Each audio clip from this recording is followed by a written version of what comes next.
السلام علیکم ورحمۃ اللہ وبرکاتہ۔ امید کرتے ہیں کہ آپ سب خیریت سے ہوں گے، بہتر ہوں گے۔ تو ہم نے ماقبل والے سبق میں پیارے بچوں ماقبل والے سبق میں پڑھایا تھا کلاس 11 کا۔ جیسا کہ آپ جانتے ہیں کلاس 11 کا چیپٹر نمبر 2 پڑھایا تھا، یعنی کہ اسد اللہ خان غالب صاحب کے بارے میں، اور ان کا لکھا ہوا خط جو لکھے تھے 3 شخصیت کے نام جس کو آپ نے ماقبل میں پڑھا، ان کے خطوط کو بھی ہم نے آپ کے درمیان پڑھایا۔ آج آپ کے درمیان ہم جو حاضر ہوئے ہیں اس کے سوال اور جواب کو لے کر، یعنی کہ سبجیکٹو سوال اور جواب کو لے کر حاضر آپ کے درمیان ہوئے ہیں، ٹھیک ہے نا؟ تو چلیے دیکھتے ہیں، چونکہ اس کے اندر جو ہے آپ بتائیے تقریباً 3 ٹھو ہے، آپ اپنی کتاب کو کھول کر دیکھیں گے، پھر اس کے بعد مختصر گفتگو ہے، تو ان تمام چیزوں کو آج ہم حل کرنے والے ہیں۔ تو شروع کرتے ہیں۔ دیکھیے آپ اپنی کتاب کو دیکھ لیجئے گا، سمجھ رہے ہیں؟ پہلے نمبر میں ذکر کیا ہے غالب نے کس کو کہا کہ تم میرے ہم عمر نہیں ہو، سمجھ رہے نا؟ کیا کہا؟ غالب صاحب جو ہیں وہ کس کو کہتے کہ تم میرے ہم عمر نہیں ہو، جیسے کہ آپ چیپٹر کے اندر بھی پڑھے ہیں۔ تو اس کے جواب میں ذکر کیا غالب نے میر مہدی مجروح کو کہا تھا۔ کن کو کہا تھا؟ میر مہدی مجروح کو کہا تھا کہ بھائی تم میرے ہم عمر نہیں ہو۔ سوال نمبر 2 کہتا ہے میر مہدی مجروح کی تاریخ پیدائش اور مقام کیا ہے؟ تاریخ پیدائش اور مقام کیا ہے؟ تو اس کے جواب میں ذکر کیا میر مہدی مجروح 1833 عیسوی میں دہلی میں پیدا ہوئے تھے۔ کیا ہے؟ ایک تو تاریخ ہو گئی ان کی 1833، اور مقام یعنی پیدائشی مقام کیا ہے؟ تو یہ دہلی ہے، سمجھ رہے ہیں؟ اگلا سوال یہ ہے کہ حالی کے علاوہ کسی دوسرے شاگرد نے بھی کیا غالب کا مرثیہ لکھا ہے؟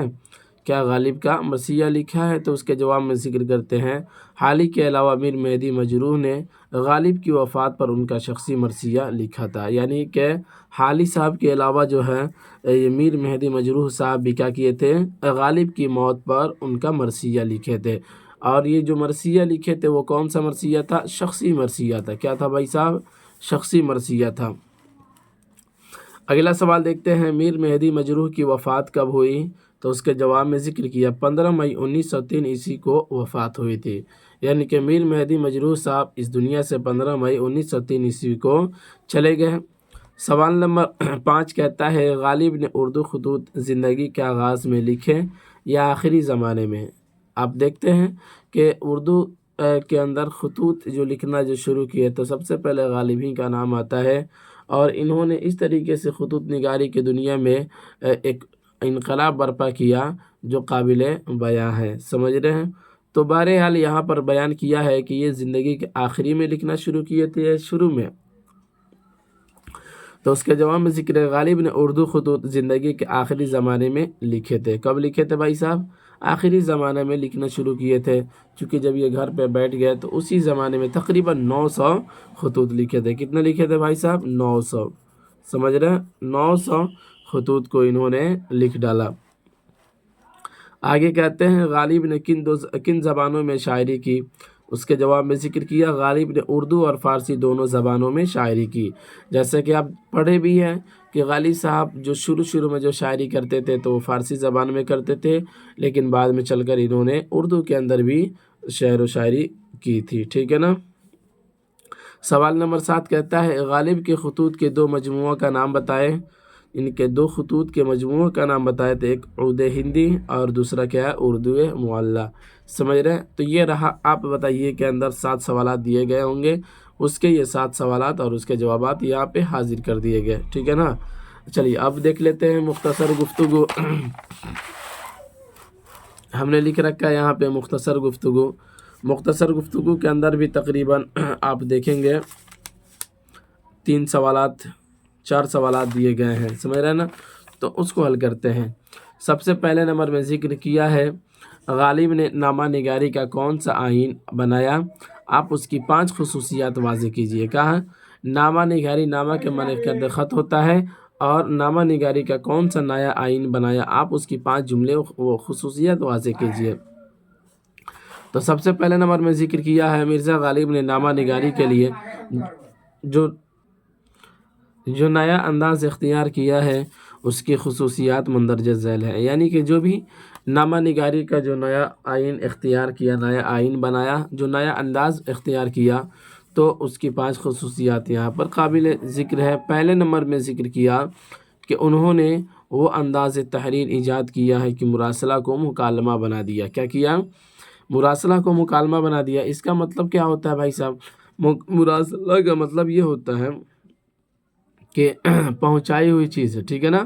اور مکالمہ کا مطلب ہوتا ہے جیسے کہ آپس میں باتیں کرتے ہیں، بحث و مباحثہ جو ہوتی ہے اسی کو مکالمہ کہتے ہیں۔ جیسے کہ سوال و جواب جو ہوتا ہے نا، جب دو آدمی آپس میں باتیں کرتا ہے تو اس کو کیا ہوتا ہے، ایک لفظ میں آپ کہیے تو انٹرویو بھی کہا جاتا ہے، چونکہ انٹرویو میں بھی ایسے ہی ہوتا ہے، ایک سوال کرتے ایک جواب دیتا ہے، اور آپسی بات چیت جو ہوتی ہے اسی کو مکالمہ بھی آپ کہہ سکتے ہیں، سمجھ رہے ہیں نا؟ تو یہ جو بھی یہ خط لکھا کرتے تھے تو جن کے پاس جاتا تھا تو جو بھی جن کے نام سے خط ہوتا تھا، جب وہ پڑھتا بندہ تو اس کو ایسا لگتا تھا کہ ہم آمنے سامنے بیٹھ کر باتیں کر رہے ہیں، سمجھ رہے ہیں نا؟ تو یہی مراسلہ کو مکالمہ بنا دیا، سمجھ رہے ہیں نا؟ دوسری خصوصیت یہ تھی کہ انہوں نے آئین نامہ نگاری کو چھوڑ کر مطلب نویسی کو اختیار کیا، ٹھیک ہے نا؟ یعنی کہ ایک نہ ہوتا قانون مطلب ایسا نامہ نگاری جو بالکل اس کا کوئی فائدہ نہ ہو تو اس کو انہوں نے چھوڑا، اور جو مطلب کی جو جسے تھی مطلب نویسی کو لکھنا شروع کیا، اسی کو کہا کہ انہوں نے آئین نامہ نگاری کو چھوڑ کر مطلب نویسی کو اختیار کیا۔ تیسری خصوصیت بیان کیا، غالب کو حالی نے حیوان ظریف کہا ہے اس لیے کہ ان مکتوبات میں ظرافت، ہنسی مذاق کا انداز ملتا ہے، ٹھیک ہے نا؟ یعنی کہ حیوان ظریف اس لیے کہا گیا کہ اس کے اندر ان کے لکھے ہوئے مکتوبات کے اندر، لکھے ہوئے خط کے اندر کیا ہوتا ہے بھائی صاحب؟ ہنسی اور مذاق کا بھی انداز ملتا ہے، سمجھ رہے ہیں؟ چوتھی خصوصیت یہ ہے کہ مرزا اسد اللہ خان غالب کا حلقہ احباب بہت وسیع تھا، وہ اپنے شاگردوں اور دوستوں کی محفل میں ہمیشہ رہتے تھے، لیکن غدر کے زمانے میں جب وہ شدید طور پر تنہا اور اکیلے ہو گئے تھے تو دوستوں کو خط لکھ کر اپنا جی بہلاتے تھے۔ کیا کرتے تھے بھائی؟ یعنی کہ یہ کہتے ہیں کہ شروع میں ان کا جو حلقہ جو تھا وہ بہت وسیع تھا، لیکن بعد میں جب غدر کا زمانہ آیا تو ساری کی چیزیں ختم ہو گئی، لیکن پھر بھی انہوں نے کیا کیا، جب اکیلا پڑ گئے، محفلیں ختم ہو گئی، تو پھر کیا ہوا کہ اپنے دوستوں کو یہ خطوط وغیرہ لکھتے اور پھر کیا ہوتا، اپنے دل کو بہلاتے تھے، سمجھ رہے ہیں؟ چلیے اگلا سوال کہتے ہیں، مرزا غالب کے خطوط محض احوال پرسی اور تعلقات کو استوار کرنے کا ذریعہ نہیں بلکہ تعلیم و تربیت کا ذریعہ بھی رہا۔ کیا کہا؟ پانچویں خصوصیت کیا ہے بھائی صاحب؟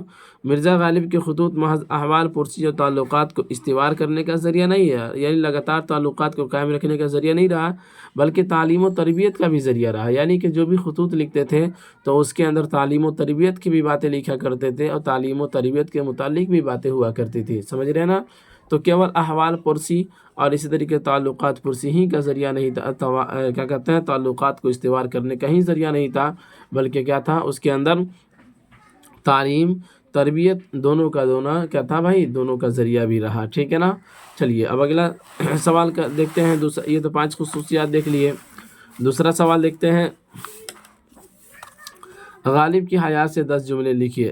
دیکھیں یہاں پر ہم نے اس طرح سے لکھا ہے کہ آپ کو ذرہ برابر بھی محنت کرنے کی ضرورت نہیں پڑے گی، یعنی کہ تھوڑا سا اگر آپ لکھ لیتے ہیں اپنی کاپیوں میں تو اسے آپ کا ریوائز ہو جائے گا، اور پھر کیا ہوگا کہ آپ کا جو بھی آدمی کہتا ہے نا، ایک پڑھی ہوئی باتیں اور ایک لکھی ہوئی باتوں میں بہت فرق ہوتا ہے، آدمی پڑھتا ہے تو وہ اڑ جاتا ہے، وہ پرندہ کے مانند ہوتا ہے، یعنی کوئی لفظ کسی انسان کے ذہن میں آیا تو ایک پرندہ کے مانند ہوتا ہے، وہ آج آیا کل اڑ جائے گا، لیکن جو لکھ دیا جاتا ہے تو وہ پنجڑے کے مانند ہو جاتا ہے، جس کے اندر چڑیے کو جب قید کر دیا جائے تو وہ اس کے اندر سے اڑ نہیں سکتی۔